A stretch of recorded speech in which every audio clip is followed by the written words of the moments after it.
It's time to play Eventing Manager. Compete against your friends for your country and win prizes using the fantasy football-styled Eventing Manager game. It is free to download in your App Store or on Google Play, and you can play along with eventing fans all over the world in picking your dream team. Pick carefully though, your $10 million budget sounds big, but you'll want to spend it carefully. Or if you prefer, you can let the computer do the picking for you. Once you've selected your team, then don't forget to check out the featured leagues to be in with a chance of winning some amazing prizes. For more information, go to www.echoratings.com.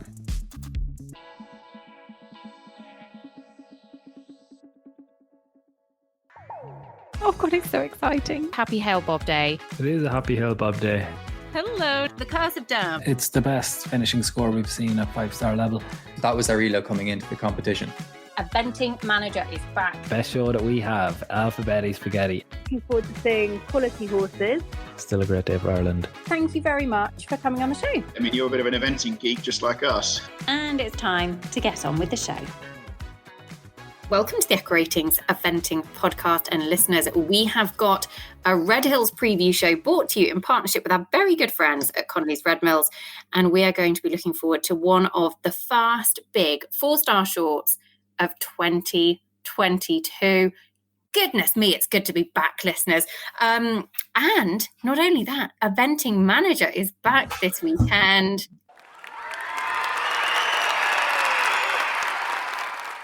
Anyway, before we go into the finer details of what is in store this weekend, let's say hello to our two guests. Rosie Russell, it is good to have Eventing back up and running. Big season ahead.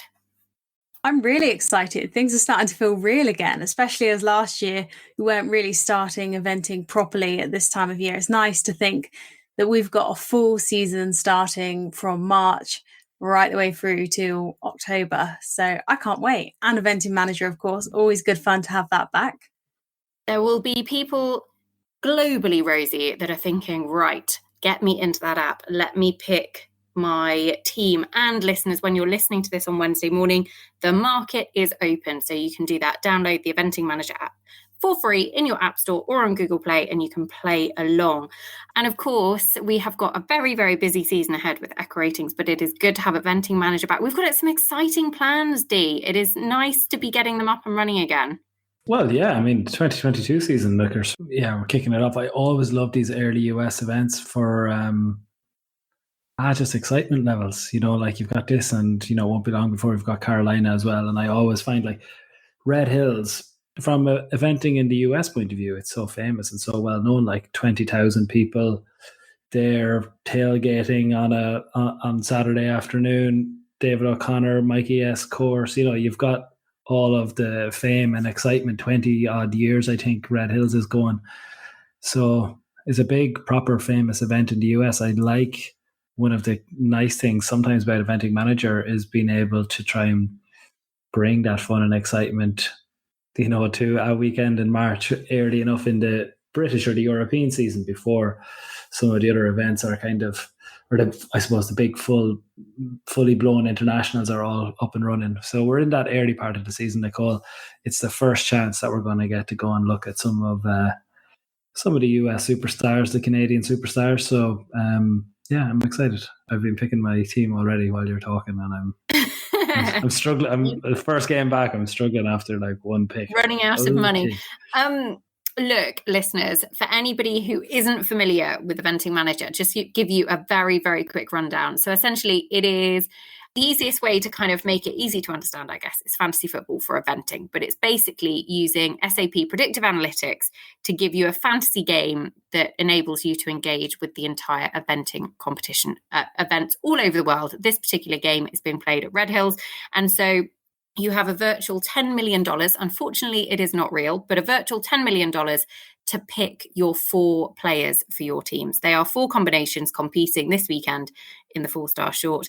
And obviously, the better they are, the more expensive they are. So Will Coleman and Off the Record, who we'll come on to very shortly, he is the most expensive player in Eventing Manager this weekend. And so if you want him in your team, you might have to cut your budget elsewhere. So we'll talk a bit more about the prices as we go along, but half of the fun is the picking of the players and picking your team to be able to play on your behalf throughout Red Hills. There are some very, very cool prizes on offer as well. So if you go into Eventing Manager, which is free to download, you can sign up to either the Connolly's Red Mills League, or you can go on to the Equiloom League, and there are some very fun prizes in there as well. So get involved, because it is a brilliant way to enjoy that extra little added bit of excitement, anticipation, and a challenge to enjoy with your eventing season. Dee, let's talk Eventing Manager prices. So just give us a bit of a rundown onto how they are created. I know I've just touched upon it there, but just how hard is it to pick a team with $10 million? It sounds like a lot of money. It is. I mean, I don't find it that hard, if I'm honest. I actually quite enjoy. So there's the hardest piece is that the old transfer limitations are coming, Nicole. I don't even think you're aware of this yet. But if it's not in yet, I'd say it'll be in within the next month. I think it's probably actually going to be in. It's in Jumping Manager, I know, and I think it's in Eventing Manager. If not, as I say, Nickers, coming very, very soon to a Eventing Manager competition near you. The hard part is once you pick your team and then you change your mind a little bit and you think, oh, I'm going to swap them out. That's going to become limited now in the next, as I say, pretty quickly. So that's the bit that I find hard. You've got to kind of make a decision and stick to it. The rest is fun. You know how they're made. You know it's boring and it's technical, but essentially it takes all of the past records of horses and riders, puts them all in a big predictive analytics washing machine, and assigns a pricing to them. That pricing moves over the course of the weekend, so it will know. You know when you think you've got an angle on something, it will know actually that person did a 23 dressage, but I as the machine only expected them maybe to do a 25, so now they're going to get more expensive. There's there's lots of ways you can try and play the system. Keep it simple though. For me, Nicole, always trying to have an angle on somebody. Like I've already found someone in here. I'll tell you because they're already going to be on my team by the time this is out. But Dana Cook and FE Mississippi are there at 2.7 million. So it's pricey. It is on the pricey side. But I really like this combination. I'm sure we're going to talk about them over the course of the weekend. Probably over the course of this show. But one of the nice things about the app is you can actually click on the person's profile there. So in this case, I'm clicking on FE Mississippi, Dana Cook, and it will tell me, okay, the simple metrics of the horse. So you can see OBP, that's opposition beaten percentage, how many people they've taken on, how many people they've finished ahead of. 6RA, that's their 6-run average. Their XCJ10, that's how many people they've taken on, how many people they've finished ahead of. I think, Nicole, would you believe, these numbers are all going to get simplified this year. So like when we've been looking at this app and we've been thinking there's a lot of very cool information here, but maybe it's a bit too technical. So we're probably just going to turn all these into stars. It's just going to be like 5 stars, 4 stars, 3 stars, that kind of stuff. I think it's a shame to get rid of the technical stuff, but it's also sometimes important for games. Anyway, little tip from the top. Dana Cook, FE Mississippi, their Canadian partnership, they're super. Now they're pricey. They're in there at 2.7 million, same prices. Well, quite a few of them, but Alyssa Wallace has Let It Be Lee, 2.7 million as well. Who else is there? Sydney Elliott on Commando Dostoy, 2.7 million. Leslie Lowe's horse, 2.9. So look, I'm not going to go through all those prices, but if you're going to add a big gun from the top of the field in the 4 million bracket, the beautiful, beautiful man that is Will Coleman, then you've got, you're adding another 2.7 for FE Mississippi. In my case, you're leaving yourself what's that, 2 million or so to go and get 2 more horses. Now I'm going to start struggling. You're not going to be able to pull that one off.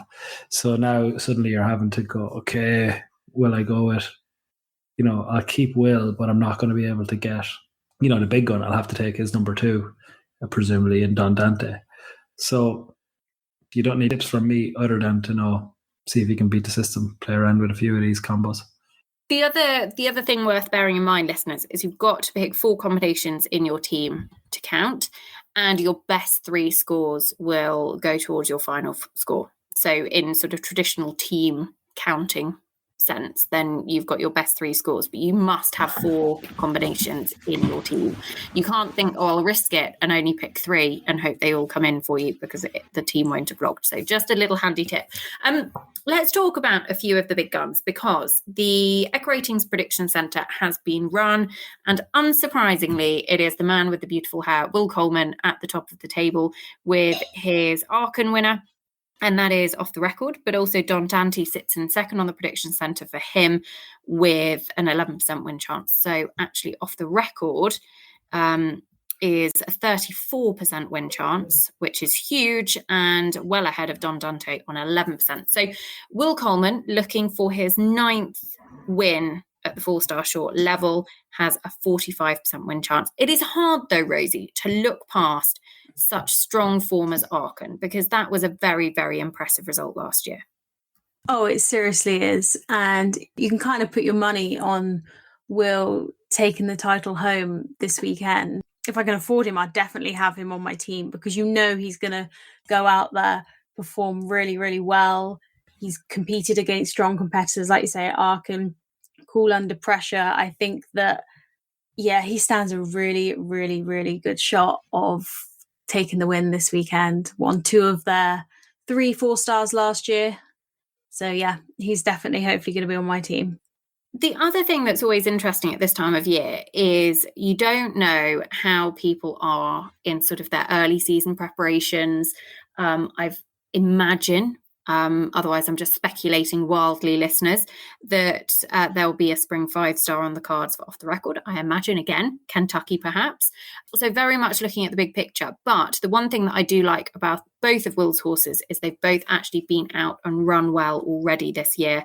Off the Record actually won an Open Intermediate at Rocking Horse, and Don Dante was top 10 with a very good dressage, a better dressage, marginally better dressage than Off the Record, both in the 25 bracket, and a steady clear cross country for a top 10 finish. So look, they've been out, they're obviously in great form. Will's in good form. It'll be interesting to see him back out. Got to be the hot favourite, but there are some very, very good other combinations that will certainly have something to say about it. So Dee, anything to add on Will Coleman? We should probably explain the beautiful hair comments. We've made a couple of those first. Just clarify that story for us before we... Jesus, I don't know that story, other than he has beautiful hair. Isn't it Sam's obsessed with his beautiful hair? Well, yeah. I don't know if it was his hair. I always thought... Didn't he go to the Watson's yard to try a horse once? And they were very taken aback by the beautiful hair? I don't know. Maybe I've made this up. I mean, no, I think they were very taken aback by Will generally, and he's a very charming man. Anyone who knows of God, you'd fall deeply in love just looking into his eyes, for a few minutes. He's quite an intense, beautiful fella, lovely family. But I'm not going to get drawn into that. It's like some kind of potion, when you suddenly find yourself talking about, and then you find yourself being transported off to a different place. So no, you're not going to trick me with that. I feel like I already did. I think you've already did. I'm back in the room. The key thing here, Nick, is I'm looking through the winners' dressage scores to see if I can get an angle. Because when Marilyn Little came here with Scandalous, so the defending champion, she delivered a 22.4 in the first phase, finished on it. You start on a 22.4, it's not going to be that easy to get past you. Other than that, there hasn't been any absolutely mental dressage scores. Pop quiz. Go on. Pop quiz. Who has the best dressage score at Red Hills? Which rider? Ooh. I'm going to say Philip Dutton. Yes, I'm surprised, because obviously RF Scandalous, Marilyn Little, renowned for being very good in the first phase. They got a 22.4. That was last year. But back in 2012, Philip Dutton Mystery Whisper, 18.6. Very that was impressive. good. Rosie. Yeah. Did you know that No, I didn't, honestly.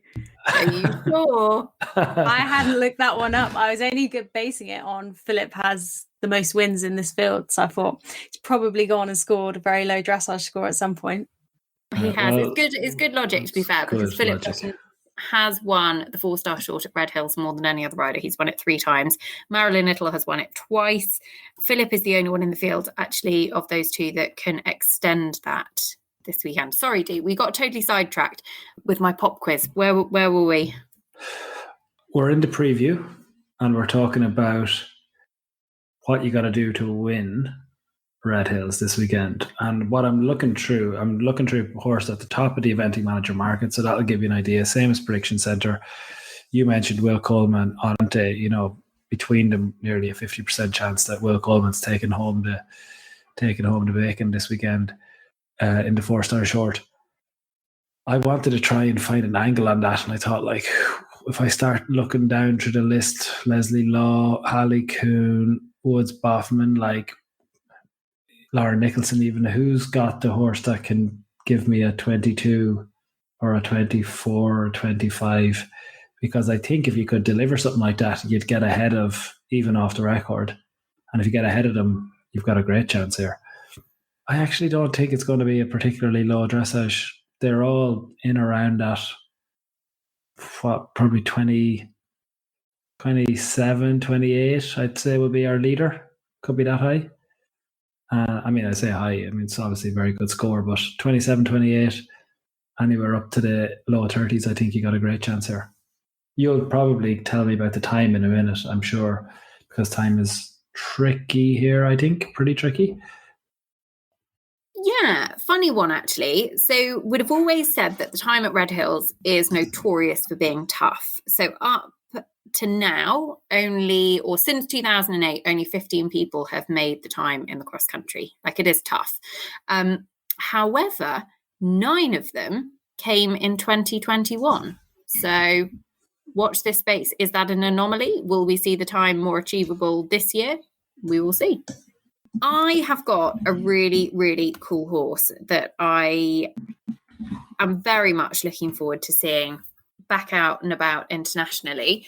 And that would be Philip Dutton's ride in the 4-star short, because he has got the ride on Azure, who was actually top 10 at Aachen last year with Elizabeth Power. Very, very impressive. Sort of has been tipped as one of those horses very much for the top of the sport in Irish eventing, and I'm sure is a big blow to the Irish team.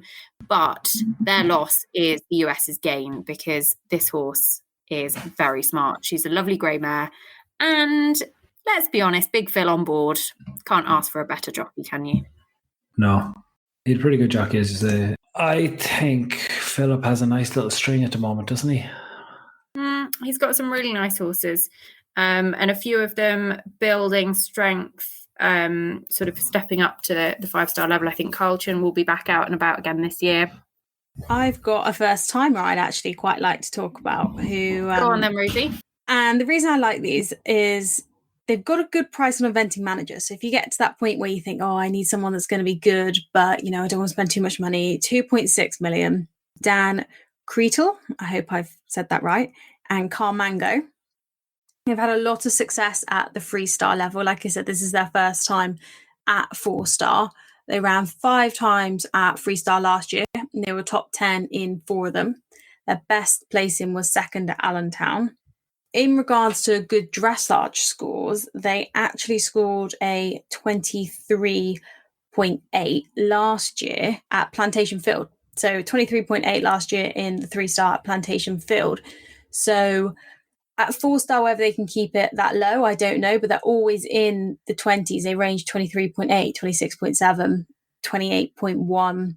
If they're low in the dressage, they can have the odd pole show jump in. That would be their main weakness. But if you're looking for someone to fill your eventing manager team that's likely to be pretty good for not much money, 2.6 million, I'd give Carmango and Dan Creto a pick. Yeah, it's a good shout. It's always nice seeing horses step up to the 4-star level for the first time. Be interested. I always feel like, and I feel like I'm channeling my inner Diarm here, because The Flying Changers come in at 4-star. So those, it very much depends on how established they are in training. It can, you can not see any difference at all, or actually it can have a real impact on their scores. So we'll look out for them this weekend.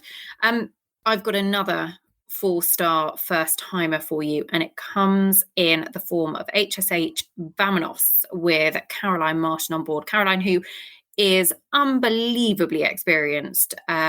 She's had so much success in producing some really, really nice young horses. And this is a horse that was actually produced over in the UK by Emily King. Originally went to Lilian d'Angers as a young horse, but has been part of Caroline's string start of last year. Jersey Fresh, they went very well for a top 10 in the 3-star short. They were second at Plantation Field, etc. They've had some really solid results. It's a very, very nice horse. And I know she thinks a massive amount of him. So I'm going to say big step up to 4-star short, but HSH Vamonos, even if they don't go for a winning run this weekend, look out for them because they'll only become more popular throughout the season. I really like them. When I was looking at some of the stats and things, I think they've got a good shout this weekend. And like you say, if they're not there for the win, they're definitely there for the future. And Caroline's a very busy lady. I think she's got 7 horses running in the international classes throughout the weekend at Red Hills. That's like a quiet weekend for Caroline Martin. She is unbelievably hardworking and has so many good horses. She's actually had, I would say, a quieter couple of years at top level and has really focused on producing young horses, the sales side of the business. And it'll be really nice to see her with a few of those younger ones stepping up to the 5-star or 4-star level and then the 5-star level, because she's got some very nice horses. She had that great win with The Apprentice at Carolina a couple of years ago, and I feel like she worked hard to build that string back up to get back to it. So exciting one to watch. Woods Boffman. Can't believe it's taken me to this point in the show to get to Woods Boffman. C'est la vie, the Tryon 4-star winners from last year, and actually Woods massively rated. Very, very highly rated in US eventing. And this horse, you can absolutely see why. Very good in all 3 phases. I think he was my, you don't know his name now, but you will this time next year, pick on the podcast last year. And safe to say, we all know his name. He had a couple of tough runs last year. He had a couple of sort of events where things weren't quite going to plan, and they obviously went back to the drawing board slightly and tweaked a few things, but he finished very, very strongly. So yeah, C'est la vie, Woods Boffman would be, I think he's an 8% win chance in the prediction centre. How much is he in Eventing Manager? I'll go and have a little look for you. Woods Boffman. Oh, I'm thinking he's, oh my God, 2.6 million. He is a steal. Get him on your team. I'll have added him to my team. He might have got more expensive by now. Okay, right. Rosie, anybody else from you that is really catching your eye? Yes, actually. Leslie Law has 2 horses in this 4-star. And one I really quite like the look of is Lady Chatterley, an 11-year-old mare. They were runners-up in the 3-star at Red Hills last year on a 25.5. They won Sarastosa 4-star short, and they were 5th at Aiken 4-star short. And I just really like the look of the mare. She's 3.3 million in Eventing Manager, and I think she gives Leslie a good shout this weekend. I have a look at where they are in the prediction centre.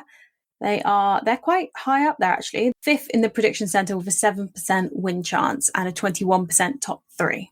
Leslie Law, actually, he has got 3 in this, and he has got a really, really busy team of horses now. I always sort of think of him so fondly of the Athens golden days, but he is a former Olympic champion. So yeah, exciting. Dee, who else is in the field for you that you think could be challenging this weekend? I mean, I think it's shocking, Nicole, that you're coming to me after what is a common trick for yourself, and one that I see has now been hoovered up by the protege Rosie Russell, which is to fly through quite a big selection of people and then maybe left from the table. Is there anyone else that you'd like? Well, young ladies, you two have missed someone. I think You've we left you a good one. You've left me two good ones. Just depends which one I take. So I could take Hallie Coon, Global X, what a combo. But what I'm going to do, I'll come back to them. What I'm going to do is I'm going to take someone I believe, actually, I presume we're doing podiums. I think they're almost certainly on the podium. And if I'm honest, I actually think they're going to beat Will Coleman this weekend. I think you've left me the winner.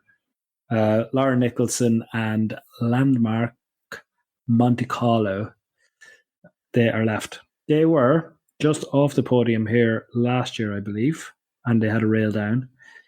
They were in the top 10 in Maryland in the 5-star. But the big one was, right, their dressage, I'm pretty sure Maryland was somewhere in that high 20s, but they were clear inside the time. So that is, I'm adding stuff together. I think Will's dressage will be fine. I don't think there's going to be too many that will challenge him. I know that you've got a few uncertainties in there. I don't know whether a horse like Azure or someone like that is able to pull out a big test with Philip. But I actually think just go slow and steady wins the race. I think you're going to have Lauren Nicholson will deliver somewhere about a 28-29. They'll be clear inside the time. And if they can keep it to one, maybe none, I think they're on the podium. And if it's none, I think maybe they win it. There's a few things. I know you can say there's a few things there that I'm clutching at straws on, but I think it's pretty solid podium shout. Pretty close enough for a win shout. Close enough to be interesting. Maybe we ought to just roll straight into our podiums. Oh yeah, I feel like you've touched upon it now. Let's go for it. So, listeners, how our podiums work are that we basically pick our three to be on the first three places of a podium. That's how it works. But one thing we are going to try and do for 2022 is be much, much better in the review show of reviewing our picks, because what normally happens is we don't get it right and then we conveniently forget about it. But we're going to be holding ourselves accountable. So we will be looking at how many we get right. I might even do a little team sort of tally throughout the year. And if we get things right, see who's the best, basically, of the Eventing podcast team of their predictions. Are you committing to that now? Well, I just made it up on the fly, Dee, and then once it started coming out of my mouth, I thought I quite liked the idea, and I hadn't really thought through how I was going to do it, but I quite like the idea. So go on, Nicole. Points make prizes. Points make prizes. Yeah. Yes, Rosie. Okay, yeah, I'll do it. I'll track it. It'll be fine. So I'll work out the point system for the team. There you go, listeners. If you have any predictions as to which one of the Eventing podcast family is going to have the best track record throughout the year, then feel free to tag us and send in your predictions as well. We might put a little story up on Instagram. First though, Dee, let's say I would like a dark horse for the top 10, because if we're going to do this, we're going to do it properly, and your podium. Go. A dark horse for the top 10. Now, do you want me to go first? Well, I'm just interested in what you think a dark horse is, so that's the only reason I'd want you to go first. Okay, so my dark horse is going to be Mia Farley, who has BGS Firecracker. The mare is 12 now, but she's had a little bit of time off. She came back at the end of last season. Things didn't quite go to plan. However, when she was last campaigning consistently back in 2019, she had numerous top 10s at 4-star level, including a runner-up position at Fairhill in the 4-star long, top 10s at Plantation Fields, Great Meadow, and very, very good in the jumping phases, particularly in the show jumping, but very capable of putting in a low 30s or breaking even into the 20s in the dressage. So Mia Farley, BGS Firecracker, that is my absolute corker of a dark horse. I'm very pleased with myself there. Georgia, I know you worked very hard on your spreadsheets, and I'm delighted that you found me Mia. That was very good. I'm kicking myself now for not spotting her. I thought I'd better get in there first because you were on the same show as me, and I thought you might have seen her too and thought you'd claim her. Do you want me to give you my podium as well at the same time? Go for it. All right. I'm going to say Will Coleman off the record wins. If he has his foot down cross country, the horse is an Arkan winner. I think he will be looking to get good form on board early doors. Second, I'm going to say Lauren Nicholson, Landmark's Monte Carlo. And in third, Leslie Law with Voltaire de Tray, who was actually on the podium here 12 months ago. So that is my podium. Rosie, do you want to go next? Yeah, I'll go next. Okay, so it's hard to follow a dark horse like what you've just put up, Nicole, but I think I'm going to stick with my Dan Cretor and Calm Mango because it's their first 4-star. They have a good shot. I think if they can get into those low 20s, they're very solid on the cross country. They just got to keep the poles up, show jumping. They're going to be my dark horse for a top 10 finish because I think their dressage can get low enough that if they do have a couple of poles, they should be able to make it into the top 10. And my podium is going to be very similar to yours, Nicole, but I agree. I think Will Coleman's going to win with Off the Record. Second, I'm going to say, Lauren Nicholson, Landmarks Monte Carlo. But third, I'm going to say Leslie Law, but with Lady Chatterley. That's very close, Rosie. Okay, we could both be doing very well, or we could both be doing terribly. Who knows? It was very close. When you were saying yours, I was like, oh, is she going to pick exactly the same as me? I thought, oh, no, okay. Dee, how about you? I believe that FE, Mississippi and Dana Cook are a dark horse selection for the top 10. They're just kind of getting their cross-country form back. If I can get them back here, they did have a 20 penalties. 20 penalties, and let me think, late last year, Galway Downs, I think it was. Yeah, they had 20 penalties at Galway Downs. They retired in Morven Park. Yeah, they're a dark horse for me. Dark horse, but a great horse. So hopefully I get them back in the top 10. That brings me back to my podium. Neither of you went for Woods Boffman, did you? No Woods Boffman for me. I love him, but no, not on this occasion. Sorry, Woods. I probably am going to go with the best looking podium that you could imagine. But Woods is going to be on there. Well, go on, I see your hand. Hang on a second. That did not sound a complimentary way of putting that. I'm going to go with the best looking podium, but Woods is going to be on there. Oh no, sorry. There was no but intended. No, there was no but intended. No, okay. Let me bring myself back. Woods and C'est La Vie have an absolutely great chance this weekend. I'm going to go against you on Off the Record just because. No other reason. I know he's an Aachen winner. I know he's a Carolina winner. I don't know why. I'm just going to oppose you because even though he's a big favourite, like lots, there's more than a 50% chance that Will Coleman doesn't win this weekend. And I think it's always good to remind ourselves when, even though he's got Don Dante and Off the Record at the top of the market, that it may not be him. So I'm going to go C'est La Vie hits the podium in third. Don Dante comes second. He stays on the podium, but he doesn't win. And it's actually Lauren Nicholson and Landmarks Monte Carlo who take the win. Strong podium. Interesting podium, I think, because there's no off the record on it. I'm relying on something happening. Slow cross country, maybe. No, I don't think it'll be a dressage competition because I don't think there's too many dressage horses. I think it's early enough in the season that there's loads going on. We've got a good, strong Canadian contingent here. We've got Philip and Azure, who, there's a little bit of, excitement around. You mentioned Caroline Martin's horse, Knickers and Vamanos. Like, Prediction Centre's pushing them up fairly high, and they might be one of the ones that can get into that kind of 20, 27, 28 territory and maybe get ahead of Lauren or Will in the dressage. I think there's enough going on at Red Hills this year for this to be big atmosphere. As you say, 20,000 people back at the venue for the first time, having missed our COVID restricted years. Big atmosphere Saturday afternoon. This is going to be good, I think. Big excitement coming. I'd say Hallie Coon can feel a little hard done by that none of us have put her on our podium because the horse was actually top 10 at Buccalo last year, has had some really good 4-star results.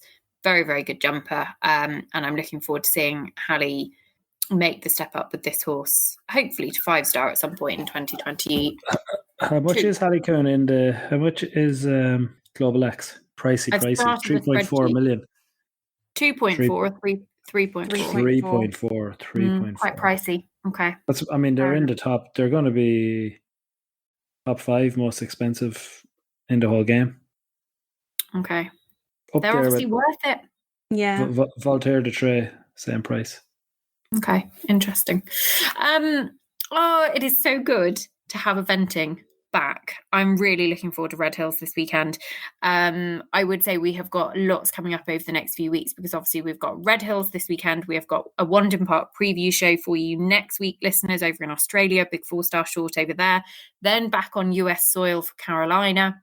And then we will have the likes of Thorsby, Burnham Market, etc. on British soil before Kentucky and Badminton. And when you say it like that, it really doesn't feel that long until the big ones are upon us once again. It has been a lot of fun for our first preview show for the start of the year. Don't forget to get involved in the Eventing Manager game. You can download it for free in your App Store or on Google Play. Join the Connolly's Red Mills or the Equilium League in there as well to be able to be in with a chance of winning some very cool prizes. And we will be back with a review show for you straight after Red Hills. Rosie, Dee, thank you both. A pleasure as always. Thank you for having us. I love doing these preview shows and taking a look at what's coming up. It really, gets you a bit excited now. I know, it gets that sort of March feeling again. Yeah. Listeners, we hope we've got you guys in the mood as well, because lots of eventing coming your way, and we will have a full Eventing Manager calendar out for you very shortly too, so stay tuned for that. Don't forget, if you haven't already, go and check out our sister show, The Jumping Podcast. Download it for free. Again, wherever you listen to your podcast. We had a big interview with Harry Charles earlier on this year, and we have got some very big names coming up over the next couple of months, so check that out too. For now, though, that is all we've got time for. A big thank you to Connolly's Red Mills for their support and for our coverage over Red Hills. That is quite the mouthful. Red Mills, Red Hills, listeners. You can imagine the head scratching that has been causing in the Echo Ratings office, but we'll be back soon with more. Thanks for listening. Thank you for listening to the Echo Ratings Eventing podcast. Have a wonderful day, everybody, and I look forward to having you back with us soon. Don't forget to follow us on Facebook and Instagram for more. Listeners, we'll speak to you again soon.